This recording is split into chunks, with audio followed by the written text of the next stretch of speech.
Seja bem-vindo ao canal Ed News Libras. Meu nome é Ednilson Macedo e este é meu sinal. Para você que está assistindo agora, aproveita, se inscreve no canal, deixa seu like e seu comentário, pois ele é muito importante. Quando você clica no like do vídeo, você consegue, o YouTube percebe que você gostou do vídeo e sempre que tiver vídeo novo no canal, você será notificado. Não se esquece de também clicar no sininho de notificações para que o YouTube possa te avisar quando tiver chegado um vídeo novo no canal, beleza? Então vamos começar a nossa aula de hoje. Na aula anterior nós trabalhamos com parâmetros e aí conseguimos estudar todos os parâmetros, como ele é formado, como ele é trabalhado, os autores, né? Principalmente para compreender os parâmetros de configurações de mãos. Estudamos todos os autores, as formas como eles organizaram as suas tabelas de configurações de mãos ou quadros de configurações de mãos, né? E depois estudamos minuciosamente cada um dos parâmetros citados, que são 5, tá?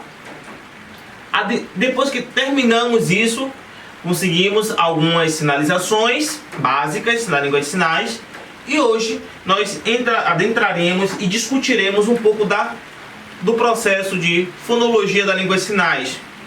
Não, a aula de fonologia a gente já trabalhou também nos parâmetros, mas precisamos compreender que a língua oral ela possui um aparelho fonador, certo? E esse aparelho fonador é composto por laringe, faringe, esse conjunto de órgãos internos que é responsável pela produção da fala, certo? Na língua de sinais, podemos concluir que também existe uma outra processo de aparelho fonador, um aparelho fonador externo. Sim, por que não? Um aparelho fonador externo, ele vai ser composto pelas partes onde a locação, ela indica onde vai ter o toque. Você vai ter expressão facial, a face, todos os conjuntos da face, olho, nariz, boca, sobrancelha, a parte, né, superior, a cabeça, os pelos que você tem, a sua orelha, o seu queixo, tá? E também vai estar ali na expressão facial. Ela vai fazer uma demarcação. Você tem os ombros, né? Essa parte dos ombros, em que você também, junto com a cintura, que você pode fazer o roleplay, certo? Você tem o peito, né? Você tem o tórax, você tem o braço, o antebraço, cada pontinha de dedo, que aí você também tem os movimentos internos, que Lucinda Ferreira Brito classifica com possivelmente 27 movimentos internos, ok? E também você vai ter, né, orientação da palma da mão, para frente, para trás, para um lado e para o outro, que todo vai ter envolvido aqui no espaço neutro à frente do corpo, ou tocando, mas outro ponto de locação, alguma parte do seu corpo. Você vai ter as costas e vai ter aqui essa parte, a coxa, que você pode fazer calça, né, short, sunga, entre outros sinais. Então, isso aqui podemos compreender que isso é o aparelho fonador da língua de sinais. Ah, mas o surdo consegue fazer leitura labial, consegue falar, sim. Alguns surdos conseguem ter essa habilidade de conseguir pronunciar e falar muito bem. Eles foram no fonoaudiólogo, fizeram os treinamentos e conseguiram desenvolver. Cada um no seu tempo, nem todos conseguem, mas respeitando a limitação de cada surdo. Alguns conseguem ter um desenvolvimento muito rápido, outros não. E aí você tem que também estudar e saber qual é o nível de surdez, qual é o nível que esse surdo tem, para você poder analisar. Ou seja, cada pessoa tem que ser analisada de acordo a seu grau e capacidade de desenvolvimento. Cada um tem o seu tempo e a gente tem que respeitar isso, ok? Outra coisa que podemos perceber nesse aparelho fonador externo, porque nós temos o interno, né? E nem sempre, só porque falamos que o aparelho fonador interno, que nós somos, mas esse não é só para fala. Dentro de um aparelho fonador interno, você vai ter os pulmões, que é responsável por não só puxar o ar para dentro do corpo, trazer o oxigênio para a gente, oxigenar as células do nosso corpo, mas também ele é responsável por emitir, né, esse processo de emissão dessas vibrações que vai sair da nossa boca, o que nós escutamos. Já no aparelho fonador externo na língua de sinais, você também tem os braços, os antebraços, cada um tem sua função, tem um porquê tá ali.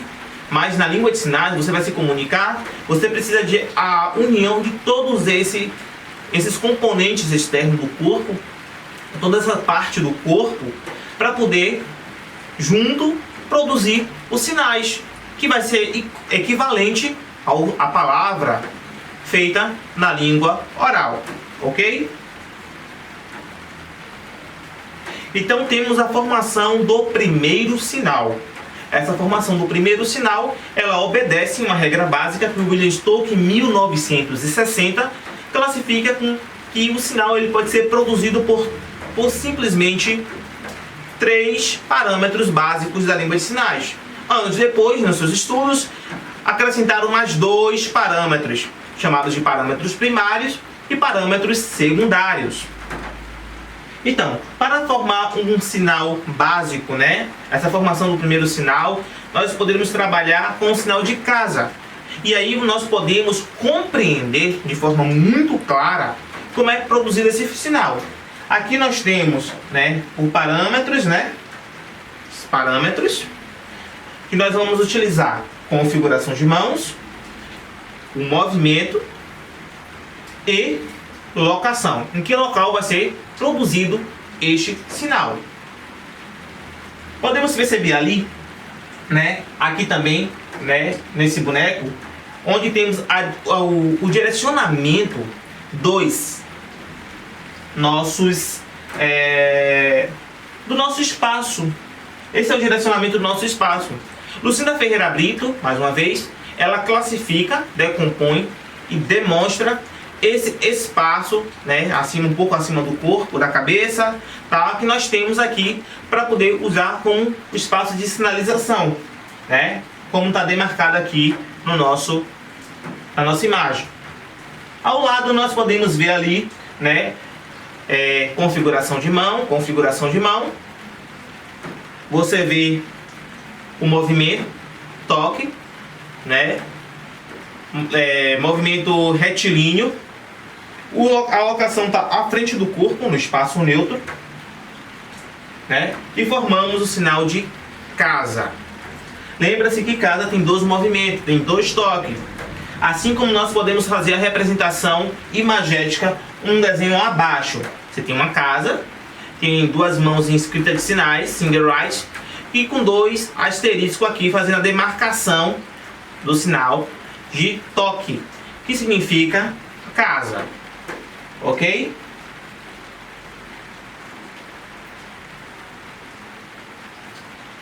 Então, uma atividade básica que a gente pode produzir em casa, né, dentro da estrutura da língua de sinais. Sabemos que a língua portuguesa tem a sua estrutura própria, assim como a língua de sinais. A língua de sinais também possui uma estrutura própria, e essa estrutura tem que ser respeitada.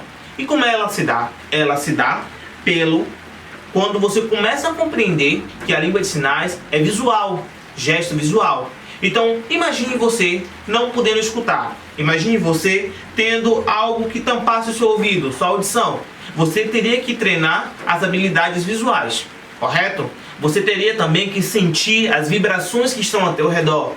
Imagine você estar na rua e você não está conseguindo ouvir nada. Você não está conseguindo ouvir um barulho de moto, um carro passando, as pessoas gritando, nem nada. Logo, se faz necessário que você tenha ou desenvolva habilidades de atenção, muita atenção. A língua de sinais também, ela é detalhista. Então, o processo que acontece na língua de sinais, ela é imagético. Você tem cenas, cada frame, né, cada cena que vai passando na sua frente, você vai começando a descrever. Você descreve diferente a língua de sinais. Você descreve cada situação antes do realmente acontecer. Na língua portuguesa, você às vezes faz a narração, né, todo direitinho, mas não é a mesma coisa que acontece na língua de sinais. Então, assim, Você pode produzir na língua um texto dentro da estrutura da língua de sinais, um parágrafo de 5 linhas, né? E nesse parágrafo você tem que utilizar tais regras. Sem artigo, não utilizar artigo, não usar conectivo, não utilizar flexão verbal, né? Toda vez que você for colocar qualquer elemento, tipo de objeto, você bota os números na frente, por exemplo, casa, 5. Na língua portuguesa nós falaremos 5 casas. Na língua de sinais você bota o objeto, você quer falar a quantidade do objeto que você quer falar que é casa, e depois você denomina que é 5. É complicado? Por quê? Porque primeiro ele tem lembra a regra que eu falei, que você tem um processo visual. Você vai ver o primeiro que? Você primeiro vê o objeto, depois você dá quantificação que tem ali na sua frente. A mesma coisa acontece. Você bota primeiro o objeto, casa, depois você diz que tem 5. Né? Então você tem que começar a trabalhar e pensar num pensamento de visualidade das cenas e das sequências visuais que acontecem naquela cena. E aí você vai começar a compreender e produzir melhor a língua de sinais. Logo do início eu vou dizer, para muitas pessoas que estão acostumadas a escrever língua portuguesa, botando artigo, conectivo, né, fazendo a flexão verbal de tempo, organizando tudo bonitinho, realmente é um pouco complicado. Você vai começar a ter um desconforto, né? Você vai começar aquela angústia dentro de você, uma briga dentro de você para saber aí agora, eu vou fazer como na língua portuguesa, na língua de sinais, porque você está acostumado, você cresceu, né, com sua L1, com sua primeira língua, o tempo todo utilizando a sua língua de sinais, a língua portuguesa, perdão, né? Aquela regra, certo? Certinha da língua portuguesa, mas na língua de sinais é um pouco diferente. Então, utilizando esse texto, essa produção de texto textual, não é uma coisa que você vai fixar, você vai produzir. E quanto mais você produz, mais você começa a compreender, né? Depois que você produzir tudo direitinho num texto, um parágrafo de 5 linhas, você vai começar a fazer os sinais. E aí depois disso, quando você estiver mais avançado na língua de sinais, você vai começar a estudar os classificadores. Que aí é o nível intermediário, que você vai trabalhar os classificadores e vai facilitar mais ainda o uso dessa estratégia para que você possa se comunicar muito melhor com os surdos. Um bom exemplo disso é que eu trabalhei aqui a visualidade com imagens, né? Embaixo tem a escrita portuguesa e em cima tem os desenhos, as imagens. Então você tem aqui na escrita, tá? Eu coloquei, né, não na escrita portuguesa, eu produzi um pouco na escrita como fosse equivaler às sinalizações da língua de sinais, porque alguns sinais você pode utilizar classificadores, e o classificador ele faz isso, ele diminui, né, determinada parte da cena, porque, como eu falei, sequências visuais de cenas na língua de sinais, você pode fazer. Fui até a casa, né, você tem aqui a casa, ó, com um classificador de uma pessoa andando até uma casa, ou 2 pessoas, ou 3 pessoas, ou 4 pessoas, ou a casa pode transformar em um carro e você está indo em direção ao carro, 2 pessoas, 3 pessoas, 4 pessoas, ou virou uma moto, ó, 1 pessoa, 2 pessoas, 3, 4 pessoas indo até o objeto, tá? Então aqui hoje você tem que tarde, casa, Luiz e estudar disciplina História, também matemática. E aí você vê nas imagens, casa, você tem Luiz, né? Então ele já está dizendo que ele está indo estudar, e logo depois você vê os 2 pessoas, Luiz e o outro colega estudando. E aí tem a disciplina História, né? E matemática. Embaixo você tem depois noite shopping, e então você tem primeiro ali a imagem de noite, você vê a outra imagem de shopping, e você vê um garoto ir, ou seja, à noite ele vai ao shopping, né? Amigos encontrar. Então ele tem os amigos lá, ele vai encontrar. Amigos encontrar. Conversar, bater papo, tá? Quando terminar essa conversa, fim, ele vai para casa. Então você faz o primeiro sinal de casa, casa e para casa, ok? Embaixo nós voltamos, né? Quando ele voltar, né? Quando está indo para casa, ele voltar, ele vai encontrar e explicar. Encontrar quem? Ele vai encontrar a mãe, né? Então ele bota voltar a mãe encontrar e explicar o dia como ir banheiro. Ou seja, ele vai voltar para casa, ele vai encontrar a mãe. Quando ele encontrar a mãe em casa, ele vai explicar como é que foi o dia dele. Depois ele vai tomar o banho. Então aí bota, né? Banho ir.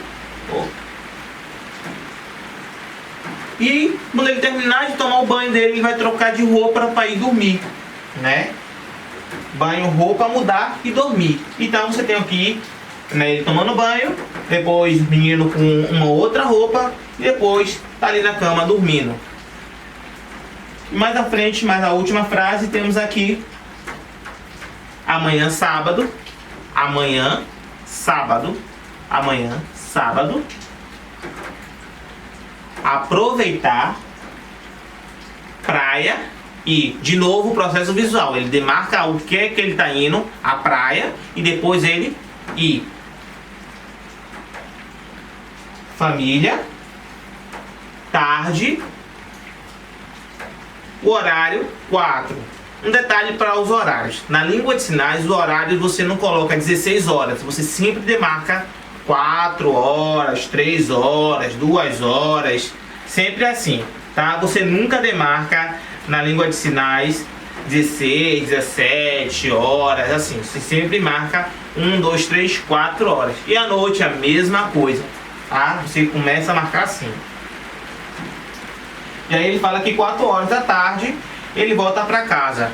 Então logo nas imagens você tem a casa, sair, né? Você tem que ir com a família, indo, né, na praia. Depois tem um relógio demarcando a imagem de tempo. Casa, né? Voltar. Ou seja, o processo imagético, né? Casa, voltar. Por isso você vê primeiro aqui a casa, depois a criança voltando. E aí, para finalizar, fome, muito cansado. Também vontade forte de dormir. Ou seja, eu estou com muita fome, estou muito cansado, mas também estou com muita vontade de dormir. Tá com fome e tá com sono, né? Então você tem alguma criança, né? Você vê ali a imagem, muita fome, né? A barriga ali, a mão na barriga, sentindo a fome. Você vê aqui também a bateria esgotada, né? O cansaço, né? O sono, pressão de sono e dormir. E aí você consegue construir. Isso aqui eu tentei trazer um pouco para vocês de uma forma visual, como é que funciona na cabeça do surdo. O que é que funciona na cabeça do surdo? Esse processo imagético, esse processo de construção imagética da língua de sinais.